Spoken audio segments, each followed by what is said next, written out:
sonhos e planos para realizar tua vontade em mim, mesmo que seja com muita dor, vou fazer e obedecer. Te chamar, não vou resistir. Eu querer é tua vontade cumprir. Eis-me aqui, envia-me a mim onde for, falarei do teu amor.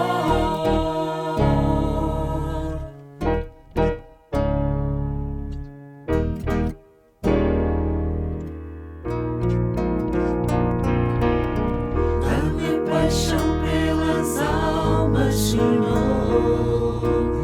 Quero amar como amas, ó Deus, e investir no teu reino de amor com o que sou e o que tenho. Eu abro mão dos meus sonhos e planos para realizar tua vontade em mim, mesmo que seja com muita dor, vou fazer e obedecer. Te chamar, não vou resistir. Meu querer é tua vontade cumprir. Eis-me aqui, envia-me a mim onde for, falarei do teu amor.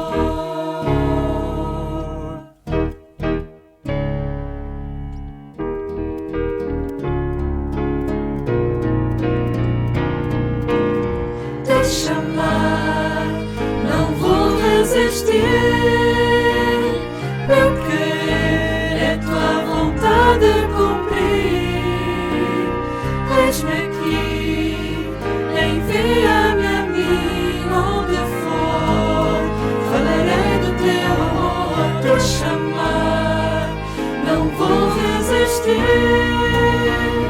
Meu querer é tua vontade cumprir. Eis-me aqui, envia-me a mim onde for, falarei do teu amor. Onde for, falarei do teu amor.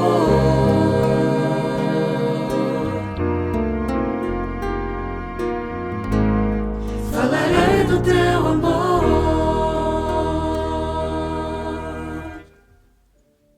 Bom dia, meu irmão, que a graça e a paz do Senhor Jesus possa estar consigo. Nós escolhemos este meio para nós podermos estar um bocadinho juntos, digamos, nesta manhã de domingo, fora do normal para nós como igreja. Tínhamos pensado na possibilidade de talvez nos reunirmos num local público, talvez até fazer um piquenique, mas o tempo acabou prevendo e anunciando que haveria chuva, o que dificulta isto. No momento em que a pandemia está, digamos, a ter os seus números a reduzir em Portugal e o desconfinamento está a chegar a níveis realmente muito maiores, nós, contrariamente àquilo que está a acontecer com a maioria, hoje não podemos ter as nossas atividades presenciais, não por causa da pandemia desta vez, mas por causa de obras na igreja. Estas obras irão e estão a ocupar o nosso salão neste momento. Os andaimes que foram colocados para as obras necessárias não seria muito complicado retirá-los e voltar a colocá-los, não se conseguia fazer a obra em apenas uma semana. Mas a boa notícia é que, sim, as obras no quarto andar estão no fim. Estamos com o quarto andar totalmente renovado para as nossas crianças, para o Ministério Infantil.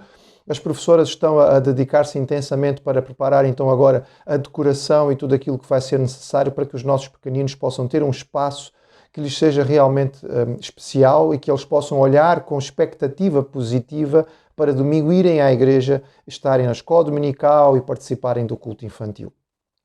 Também o nosso salão, no próximo domingo, já estará totalmente renovado naquilo que foi as obras necessárias por causa das infiltrações. O trabalho de fundo foi feito na superfície, portanto na varanda, em cima do salão, a recuperação daquilo que estava, enfim, trazer-nos algum incómodo porque estava feio no nosso salão, para que ele tenha a maior dignidade. E as obras continuarão na parte da canalização, mas já não vão impedir as nossas atividades. Significa que próximo domingo estaremos de volta não somente aos cultos presenciais, mas à nossa atividade habitual, ou seja, próximo domingo às 9 da manhã teremos a nossa reunião de oração, às 10 horas nós teremos as nossas classes de escola dominical presenciais, cada turma na sua classe. Às 11h15 nós teremos o nosso culto matinal e depois às 18h30 nós teremos o nosso culto vespertino. Convidamos os irmãos a que estejam presentes. Já não é necessário fazer inscrição prévia, apenas traga a sua máscara, porque é preciso estarmos com a máscara em local interno fechado, como será o nosso local de culto. Lembrar que hoje ainda teremos algumas atividades que vão acontecer online, através do Zoom. Às 4 horas a nossa reunião de oração, às 5 horas classes de escola dominical dos adultos e dos jovens adultos, jovens casais. Mas próximo domingo, então, com alegria, nós estaremos a participar das nossas atividades. Eu queria trazer para o irmão nesta manhã uma breve meditação na palavra do Senhor, que possa servir para seu crescimento, para o seu amadurecimento, para o irmão poder refletir nesta manhã de domingo. Vou apenas utilizar um único versículo que se encontra na carta escrita aos Hebreus, no capítulo 2, versículo 3, e é uma pergunta feita pelo autor: como escaparemos nós se negligenciarmos tão grande salvação? O contexto desta carta, e nós temos estudado, aqueles que têm participado nos estudos de quarta-feira, temos estudado esta carta com o pastor Samuel. Sabemos que é uma carta escrita para judeus que estavam a ter alguma dificuldade e provavelmente voltar as suas costas ao cristianismo e querer regressar à religião judaica. E o autor vai então dar muitos argumentos racionais para que não se faça isto e não se desperdice a grande salvação que nos é dada no Senhor Jesus. Quando nós pensamos nisto e falamos em grande ou pensamos em grandeza, estamos a pensar em tamanho. Nós, seres humanos, gostamos de medidas. Nós temos aparelhos para medir quase tudo. Medimos a altura, a profundidade, nós medimos o comprimento, a densidade. Nós medimos valores de coisas internas, por exemplo, estamos constantemente preocupados para saber qual é o nível do nosso açúcar, qual é o nível do nosso colesterol. As pessoas com uma idade um pouco mais avançada têm que medir a densidade dos seus ossos para ver se não estão com osteoporose. Mas também medimos coisas muito mais difíceis, como, por exemplo, a altura dos prédios, das montanhas, a profundidade dos vales oceânicos, até a distância daqui à Lua ou a Marte. Enfim, nós gostamos realmente de medidas e temos uma ansiedade por medir as coisas. Mas há coisas importantíssimas na vida que nós temos dificuldade em medir. Por exemplo, como é que nós medimos a verdade? Como é que nós medimos o amor? Como é que medimos a humildade de alguém? Como é que podemos medir a justiça? Ou podemos medir as intenções? E baseado na palavra do Senhor e na história, na grande história do Evangelho, eu partilho e medito com os irmãos nesta manhã de que nós temos dado pelo Senhor uma grande medida para todas estas coisas. E esta medida não é 1 metro, é a cruz de Cristo. A cruz de Cristo é a nossa medida de todas as coisas. Algo que atesta da força extraordinária do cristianismo é exatamente o fato de que o símbolo do cristianismo é uma cruz. Que religião poderia pensar em prosperar utilizando como símbolo, como imagem de marca, uma cruz? Se existissem especialistas em marketing naquele tempo, no tempo em que a igreja começou há 2000 anos atrás, e se os primeiros crentes que começaram a usar o símbolo da cruz tivessem conversado com eles, certamente estes especialistas em marketing teriam dito: olha, isto é uma tolice, não faça isto. Uma cruz como símbolo, vocês acham que isto vai ter sucesso? A cruz é um símbolo de tortura, de morte agonizante, é um símbolo do poder e da autoridade romana. Não façam isto é um símbolo horroroso. Não. Ninguém quer ter uma cruz com algo com que se identifique. Mas foi exatamente a cruz que se tornou o símbolo universal da fé cristã e que até hoje é o grande símbolo que Nas culturas cristãs, muitas pessoas carregam numa correntinha à volta do pescoço, ou, enfim, de várias outras formas em casa, num crucifixo, ou seja, como for. A cruz é a grande medida de Deus para uma quantidade de coisas. A cruz é a medida para nós sabermos o tamanho do nosso pecado. Como é fácil nós avaliarmos e quantificarmos o pecado nos outros e como é difícil fazermos isto em nós. Por isso o Senhor Jesus constantemente dizia: não fiques avaliando o pecado do teu vizinho, não tentes avaliar o erro do teu irmão, olha para ti mesmo, olha para os teus erros, avalia aquilo que é o teu pecado. Mas, humanamente falando, todos nós temos uma tendência herdada do nosso primeiro pai de desculpar os nossos pecados, de explicar os nossos erros, de justificar as nossas faltas. Afinal de contas, nós nos sentimos quase que não é na obrigação de fazer isso. Se ninguém me defender, se eu não me defender, quem é que vai me defender? Ninguém vai fazê-lo, eu tenho que me defender a mim mesmo. Então eu diminuo o meu pecado e eu aumento o pecado do outro. Mas o tamanho do nosso pecado, e aqui estamos falando individualmente cada um de nós, o tamanho do meu pecado é medido pela cruz. Ele é tão feio, ele é tão extraordinariamente horripilante quanto aquilo que eu posso vir no pecado, na cruz. O pecado é tão feio quanto aquilo que eu observo olhando para o Calvário. Se eu quero saber qual é o tamanho da minha maldade, qual é o tamanho da corrupção do meu coração, o que eu tenho que fazer é olhar para a cruz e perceber que ali está expressa toda esta maldade. Mas a cruz é também a medida e o tamanho daquilo que é o castigo necessário. Todo o mal precisa ser castigado de uma maneira ou de outra. Nós temos este senso. Ora, na cruz nós temos o verdadeiro tamanho do castigo que era necessário, e ele era gigantesco. Porque o pecado, apesar de nós normalmente o diminuirmos, é uma afronta a Deus. É uma blasfémia, é um ataque ao nosso Senhor.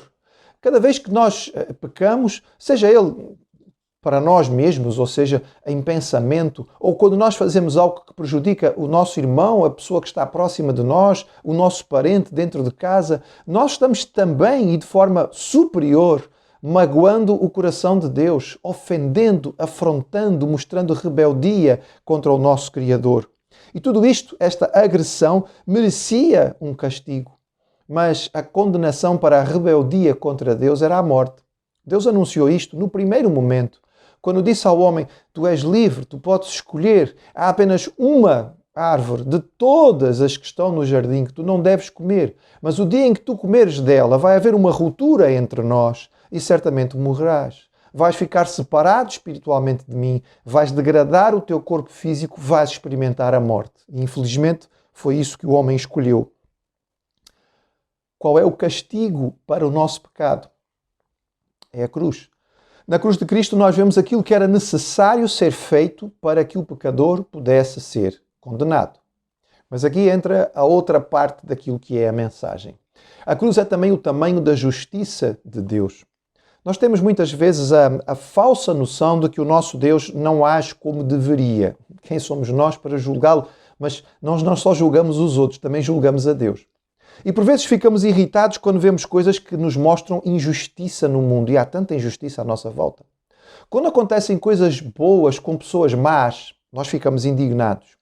Quando acontecem coisas más a pessoas boas, nós ficamos zangados. Quando nós ouvimos, como recentemente, que um senhor, enfim, que está condenado pela justiça por causa do desvio de verbas, mas que era diretor de um grande banco, organizou tudo para poder fugir do país e está agora num paraíso tropical de onde não pode ser preso e retornado a Portugal, nós ficamos indignados. Nós ficamos zangados quando lemos e vimos as imagens do Holocausto, quando ouvimos falar sobre as barbaridades que são realizadas por pedófilos, por criminosos em série, por pessoas que matam os seus queridos, por pessoas que abusam de pessoas que são pequeninas, por pessoas que abusam de pessoas que são idosas. Tudo isto nos cria um senso de repulsa e nós ficamos por vezes zangados e dizemos: mas será que Deus não faz justiça? Você quer saber onde está a justiça de Deus? Quer saber qual é o tamanho da justiça divina? Então olhe para a cruz. Na cruz está a resposta de Deus a toda esta maldade. Você parece saber como é que Deus responde à maldade do coração do pedófilo, daquele que maltrata a criança, o idoso, daquele que faz a burla, daquele que engana, daquele que mente, daquele que corrompe. Você quer saber onde está a justiça contra estas pessoas? Está na cruz. Elas estão ali representadas pelo Senhor Jesus no seu sofrimento. É aquilo que o Senhor faz e esta é a resposta que Ele tem para com a maldade da humanidade. Não, o nosso Deus não passa a mão por cima da cabeça do pecador. Ele não diz, está tudo bem, ok, as tuas justificações são interessantes. Não, Ele diz, o teu pecado merece a morte e esta morte tem que ser uma morte dolorosa. O teu pecado merece a cruz e é a cruz que nos mostra a justiça divina. E então, de uma forma extraordinária, nós ficamos abalados quando percebemos que é a cruz que nos mostra o tamanho do amor de Deus. Deus, na sua santidade, não pode tolerar o pecado, porque é uma ofensa contra Ele e contra tudo aquilo que é correto. Deus, na sua justiça, não pode passar a mão por cima da cabeça do pecador. Ele tem que condenar, ele tem que castigar o pecado. Mas Deus, no seu amor, Ele sabe que nós não somos capazes de enfrentar isto. E no seu amor, Ele então providenciou uma maneira para que nós possamos ultrapassar o nosso pecado. Uma maneira do nosso pecado ser coberto, ser escondido dos seus olhos. Uma maneira de nós deixarmos de ser vistos por Ele como pecadores terríveis como somos, mas que Ele possa olhar para nós como filhos santos. E qual foi esta maneira? Foi a maneira única de Jesus levar as nossas culpas. E quando olhamos para a cruz e quando vemos o horror daquilo que ali aconteceu, nós temos que perceber que ali está o grande amor de Deus. Na sua graça Ele nos dá o que nós não merecemos, na sua misericórdia Ele não nos castiga como nós merecíamos ser castigados. A cruz mostra-nos o tamanho gigantesco deste amor. Eu tinha que estar ali, mas o que Jesus fez foi, Ele me tira da cruz e Ele vai para a cruz no meu lugar. Ele toma o meu pecado, Ele toma a minha dívida, Ele toma a minha cara, Ele toma o meu corpo e Ele vai ali sofrer. E quando o pecado está sendo expiado na cruz, sou eu que estou ali a morrer, mas na pessoa de Cristo. E o que é que acontece comigo? Jesus me oferece uma troca e Ele me dá a sua santidade, Ele me dá a sua pureza, Ele me dá a sua vida correta e santa. E por isso eu posso ser chamado filho de Deus. E por isso Deus pode olhar para mim e me chamar filhinho. E por isso, pelo Espírito do Senhor no meu coração, eu posso falar com Deus, Abba, Pai. E por isso eu posso ser descrito, como a Bíblia diz inúmeras vezes, como santo, justificado. É algo que nós nunca vamos conseguir entender, porque ultrapassa qualquer capacidade humana. Que o Deus que tem todo o poder e podia simplesmente esmagar a humanidade e era merecido que assim fosse, tenha demonstrado amor, graça e desta forma, cobrindo os nossos pecados, nos estenda o seu perdão. É por isso que o autor dos Hebreus dizia como nós vamos escapar se nós não olharmos para tão grande salvação. Esta salvação é realmente extraordinária, ela é gigantesca e ela é aquilo que faz a diferença nas nossas vidas. Ela é o principal motivo de gratidão, para que os nossos corações tenham uma atitude de satisfação na vida e não sejamos como aqueles que não conhecem a Deus e nem entendem quem é Jesus e que estão sempre correndo atrás de coisas para conseguir se satisfazer, porque a salvação em Jesus enche o nosso coração de tal maneira que não é preciso outras coisas. Nós precisamos do essencial para sobreviver, mas não aquilo que o mundo corre atrás, da obsessão pela satisfação que nós encontramos em Jesus. Ele é o principal motivo de alegria na nossa vida e por isso, quando somos cercados por coisas que nos pesam o coração, que nos entristecem, que nos magoam, nós somos capazes, apesar de tudo isto, de encontrar uma paz que ultrapassa o entendimento e uma alegria mesmo no meio da tribulação. Ele é a principal razão do nosso louvor. Ele é o motivo maior de nós abrirmos os nossos lábios e cantarmos e agradecermos e adorarmos. Mas eu não posso terminar esta meditação sem dizer aos irmãos que a cruz também dá-nos o tamanho do nosso compromisso. O compromisso que se espera de nós. Há um hino clássico em que Jesus fala connosco, apesar de sermos nós a cantar, e no seu coro ele repete muitas vezes: morri na cruz por ti, que fazes tu por mim? É a pergunta do Cristo ressurreto, que nos apontando para a cruz diz: foi isto que foi necessário para que tu pudesses ser salvo. E qual é a tua resposta agora?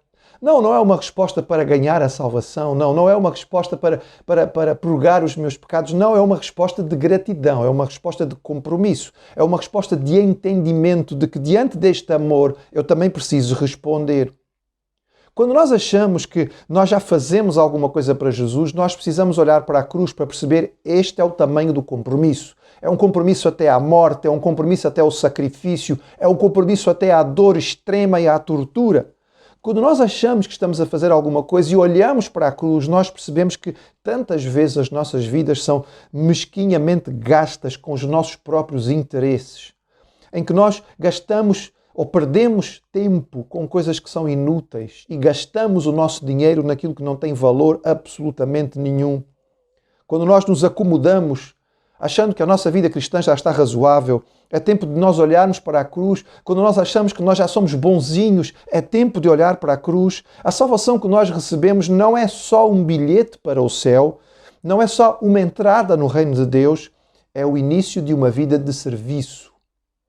Salvos para servir. Salvos para sermos instrumentos da graça de Deus, e não há outra forma mais extraordinária de vivermos a nossa vida. E não há um outro propósito que seja mais significativo pelo qual nós possamos nos gastar. É uma renovação interior que nós recebemos de Deus. Para viver com Ele, esta renovação é feita para que nós possamos viver a vida que Ele tem para nós e o que Ele pretende para nós, e não aquilo que nós achamos confortável, ou não aquilo que nós achamos interessante, ou não aquilo que nos agrada. Diante de crentes com vidas centradas no eu, é necessário levantar a cabeça e olhar para a cruz. Qual é o tamanho? Nós que gostamos tanto de medir, olhamos para a cruz e percebemos que ela é de Deus para nós, o tamanho, a medida da nossa maldade, mas também da grande salvação. Grande pecado, que necessariamente tinha que receber um grande castigo, por causa daquilo que é verdadeiramente uma grande mentira. Mas esta justiça extraordinária que vem da parte do Senhor, ela motiva e ela é trazida para nós através do seu grande amor, um perdão, uma expiação dos nossos pecados. A grande verdade de Deus para nós é que nós, não podendo ser salvos, Ele providencia uma grande salvação que deve nos trazer grande satisfação, grande gratidão e grande envolvimento. Uma motivação verdadeira que nos leve a entregar as nossas vidas nas mãos do Senhor e viver de acordo com aquilo que Ele quer. Que esta grande salvação, que este grande amor, que nos apela a um grande envolvimento, possa mover as nossas vidas e servir de meditação, mas também e sobretudo de ação para cada um de nós. Que a graça e a paz do Senhor continue com cada um dos irmãos.